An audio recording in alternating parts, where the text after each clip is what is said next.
Hey there, everyone. Welcome back to another edition of the Dominion Herald, formerly known as the Esoteric Opinion. Today we're going to be looking at the comments of an individual known as David Asher, a close Trump ally and advisor on Trump's fentanyl policy, as well as drug policy and drug control policy as a whole. So, Mr. Asher has commented on Canada's efforts to address Mr. Trump's concerns about fentanyl crossing the border from Canada to the United States.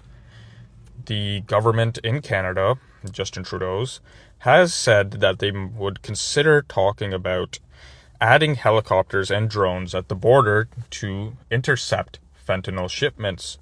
However, Mr. Asher has said these changes are not enough.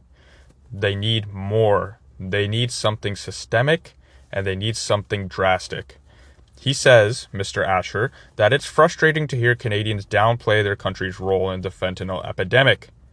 Just because a minuscule percentage of seized contrabands come from Canada, there's more to it than that, Mr. Asher says.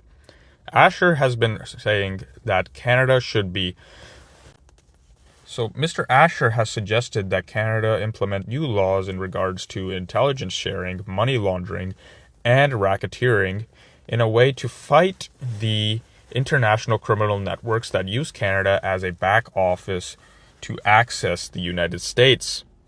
Asher has led the anti-fentanyl task force under Donald Trump, and he has testified to Congress before and has written a fentanyl strategic memo now reportedly circulating among Trump's transition team.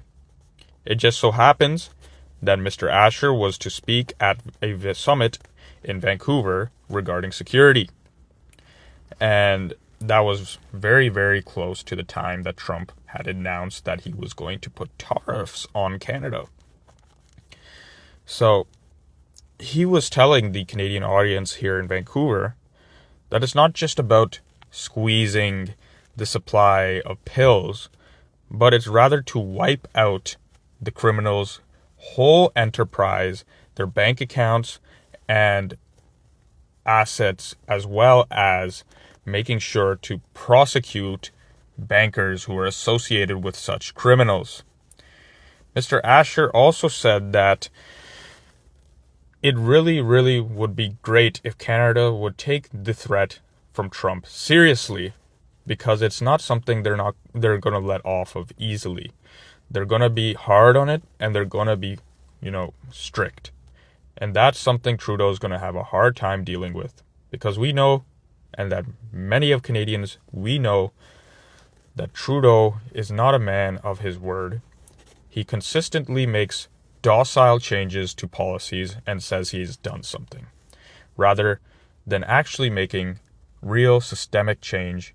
He just makes small little budgets. Like, what is drones and some helicopters going to do in terms of actually fighting the fentanyl crisis and fighting the fentanyl crisis groups, the groups who sell the drugs, who manufacture the drugs? How is that going to fight them specifically from the ground up?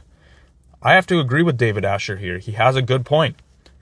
He knows Trudeau well. We all know him well. And he knows him, and he knows that it's not just about virtue signaling. It's about getting something done. And that's something Trudeau can't do, because Trudeau doesn't get things done. He just likes to show off. He just likes to do, image politics. And it's not about actually doing something real. It's just about maintaining his personal image. So let's see what happens in the next couple of weeks and months, and it's going to be interesting to see how Trudeau actually does make any changes in terms of his drug policy, because it's like he's right now in a rout. He's being routed by the Canadian people, he's being routed in Parliament, and now he's being routed by Donald Trump. It's like we're being run by Donald Trump, not Trudeau anymore. So, interesting things going on. Let's see what happens, and hopefully we don't even have to deal with Trudeau anymore. He's just out of office sooner than later, and we get a new prime minister, hopefully conservative, and he will, make some real changes, because conservatives are known for managing the government well, running it like a well fine-tuned business. Though people don't like to hear that, the government is a business. You have to run it properly. And they are known for making solid policy. And you need solid policy when you're dealing with I'm going to just use the word here, corporation worth trillions of dollars, okay? You can't just go off the image politics the whole amount and the whole time. So that's all I have to say for today, guys. I hope you enjoyed this edition of the Dominion Herald. And please consider subscribing, liking, and sharing if you enjoyed this content or you want to support this channel. Thank you very much and have a wonderful day. Goodbye.